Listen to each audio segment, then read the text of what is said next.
You will see it very frequently in every kind of analysis you can think of. The Kikuyu vote will go to Deputy President William Samoei Ruto in 2022. Or the Kikuyu vote will ultimately go to Raila Odinga in 2022, etc., etc. And people make that statement very confidently. They are sure that's what's going to happen. Well, I put it to you, this famous community in Kenya do not know who they're going to vote for. And they're not going to waste their precious time racking their brains about who they're going to vote for. Because they'll make that decision on the eve of that poll. Yeah, and they'll make it with clinical precision. And they will vote, most probably, as a bloc. If the very powerful late President Daniel Toroitich arap Moi could not figure out how the Kikuyu vote in an effort to manipulate, cause their votes to go in a certain way, who are you? Who are you? From carefully observing the past, even I am still puzzled. And what puzzles me is how does the community manage to send the message right across the country? Yeah, because they're scattered all over the country. So that ultimately, they usually vote like one mind. Millions of votes are cast like they're being cast by one person. Truly amazing. And trust me, I have done research for many years, decades, trying to solve that mystery. You see, all the other major Kenyan communities are all in one place. Yeah, and therefore it's very easy for the message to get round to everybody. Yeah, we're going to vote for so and so. But the House of Mumbi is scattered right across the country, in very many counties. I'm aware I've lost some of you. Yeah, so let's break it down with concrete examples. But before that, I have some great news. Yeah, our very first offer of the year 2021. Yeah, in January. For the next 24 hours, strictly for the next 24 hours, this offer ends tomorrow at noon precisely. There'll be no extension. You will be able to become a member, a life member, never ever pay subscription again to both my weekly intelligence briefings and Club 1999 for only, wait for this one, $29.99 or Kenya shillings 2,999 only. Those of you who are already members and your subscription is going to expire soon or even late in the year can take advantage of this one. Yeah, those of you who are members and do not participate in the semi-annual thing we do. Twice a year donations to the Kumekucha brand. If you don't participate in that and you fear your subscription will expire, take advantage of this one. If you're a brand new subscriber, take advantage of it. Yeah, 24 hours, slightly over 24 hours actually. Yeah, noon tomorrow, January 9th, the year of our Lord 2021, this offer will end. You can see the details on your screen on how to go about this. Just send a blank email to the email address youmissedthis@gmail.com and you'll get an instant automated response giving you payment details. How to make your payment and where. Go for it. Yeah, it's also a wonderful way of supporting my work and what I do here. Right. The best example of what I'm talking about unfolded before shocked Kenyans in the year 1992.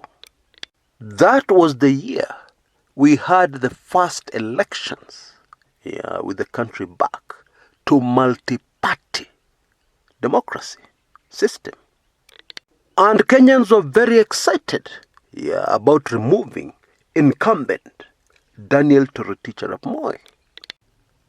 And in that year, we had two major Kikuyu candidates, Mwai Kibaki and Kenneth Matiba. Mwai Kibaki was the senior politician.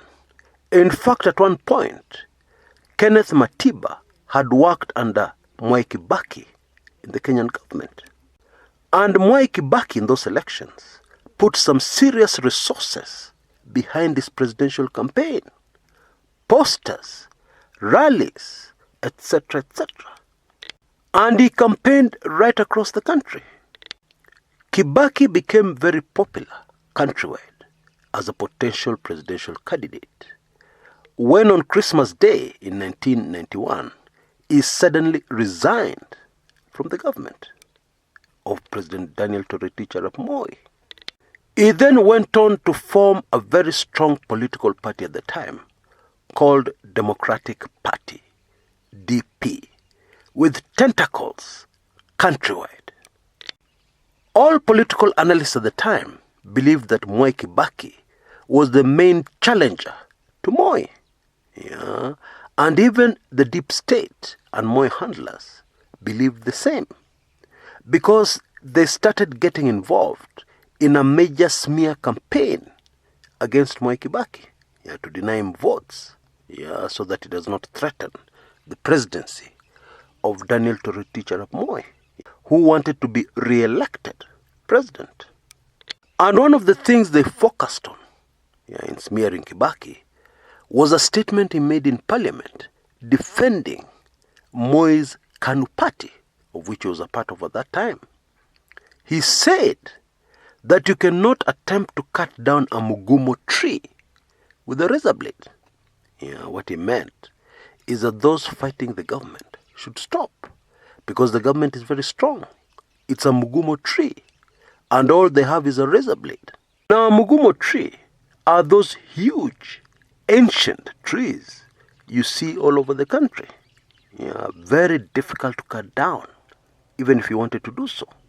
Usually hundreds of years old. The whole idea was, of course, to portray Kibaki as a clueless politician who really belonged to KANU and was trying to pretend that now he's in the opposition. He was a politician who could not make decisions, a coward, who should never have been part of the KANU government if he was a serious opposition politician. I monitored this particular general election with my late political lecturer, and we were amazed by the voting patterns in Central Province. They ignored Kibaki totally and voted almost to a man for Kenneth Stanley Njindo Matiba. Now, there's always been a traditional rivalry between Kikuyus who hail from Nyeri and those who hail from other parts of the country. However, the Moi regime had been very harsh to the House of Mumbi, and therefore this was a case where the community knew they had to unite to fight a common enemy. It was not time for their domes or domestic squabbles. And it was more than obvious that Mwai Kibaki was their most viable candidate to remove Moi. In fact, he had been very warmly received in rallies in many parts of Central Province. Matiba, on the other hand, did not hold a single political rally. One of the reasons, of course, were the health issues he had after the stroke, very serious stroke. He suffered as a result of poisoning which happened when he was detained by Moi. In fact, he had been released from detention on health grounds by some very powerful people in Kenya, pulling strings for his release.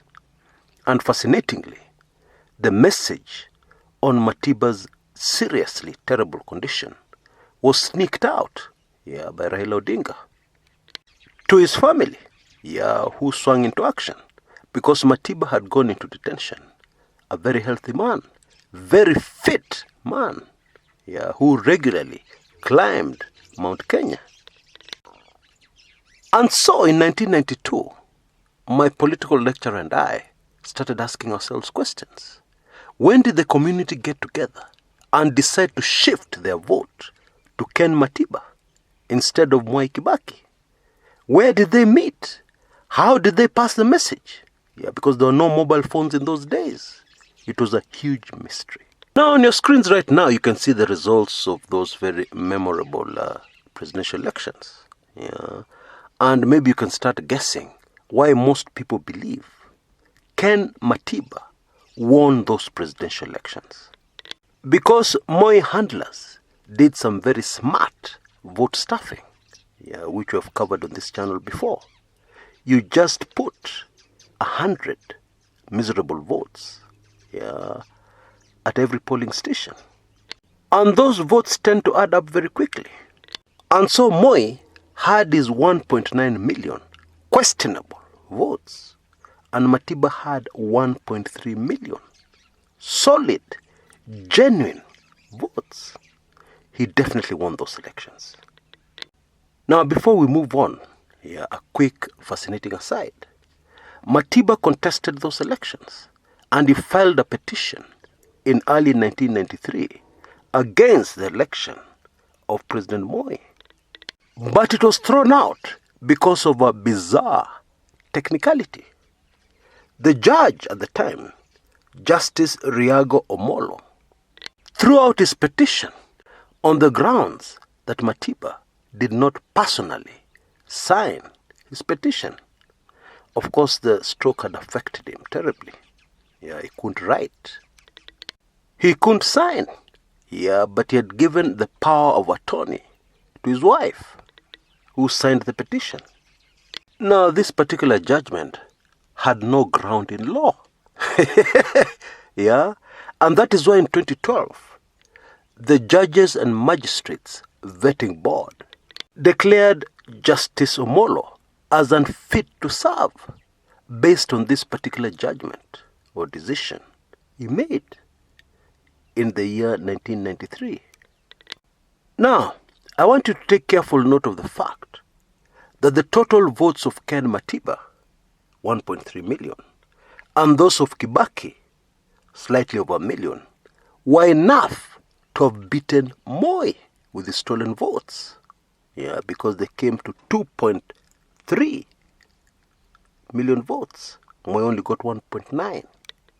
Bottom line, if Kibaki and Matiba had united, yeah, and decided between the two of them who was going to vie for the presidency, they'd have won, even with the rigging. And in my view, it is not technically correct to say that the Kikuyu votes were split during that election.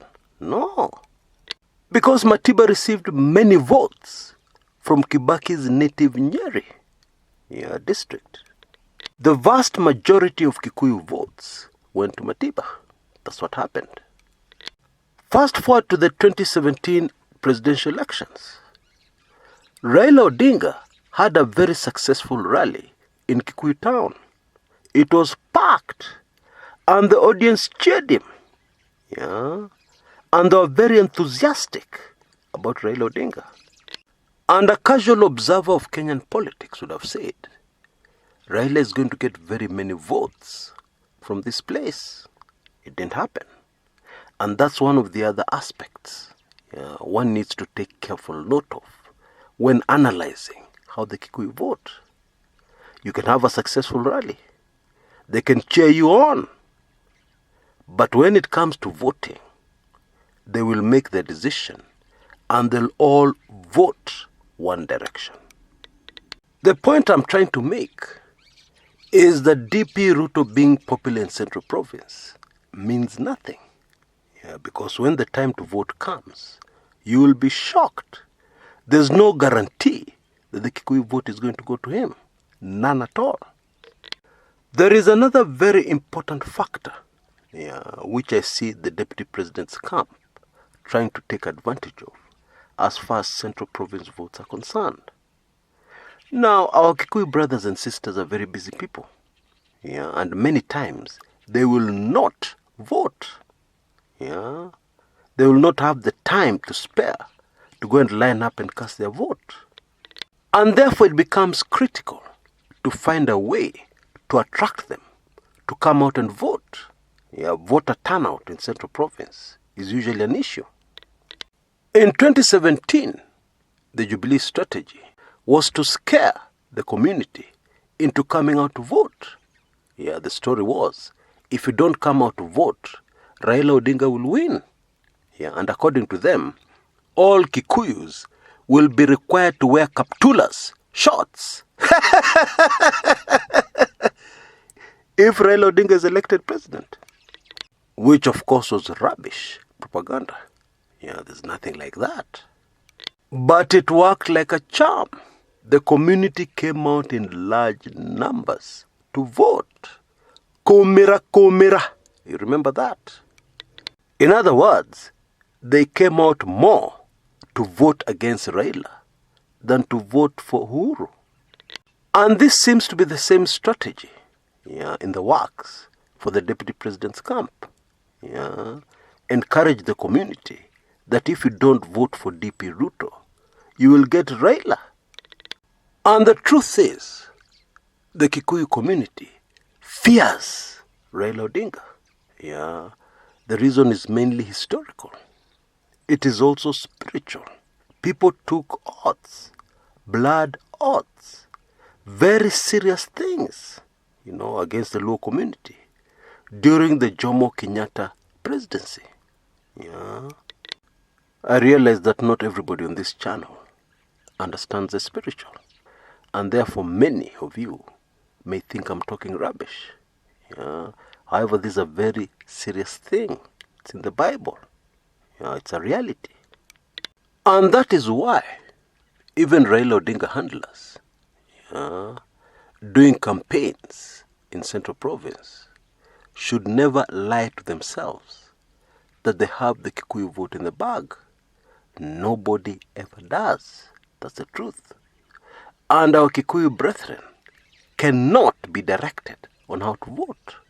They cannot be herded together in a block and instructed to vote. No, not even by a candidate from their own community, as we have seen from the example I've given of the 1992 presidential elections.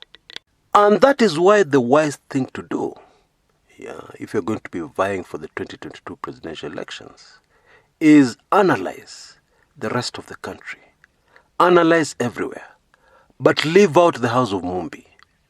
That is going to be a last-minute thing. And they will vote as a block, like one man. Upende, usipende. That's the reality. Now, if you've enjoyed this video, please remember to like it. If you're not yet a subscriber, please subscribe. Those things help us as a channel, and they help our videos reach more people. All for a better Kenya. Until next time, this is Chris Kumekucha.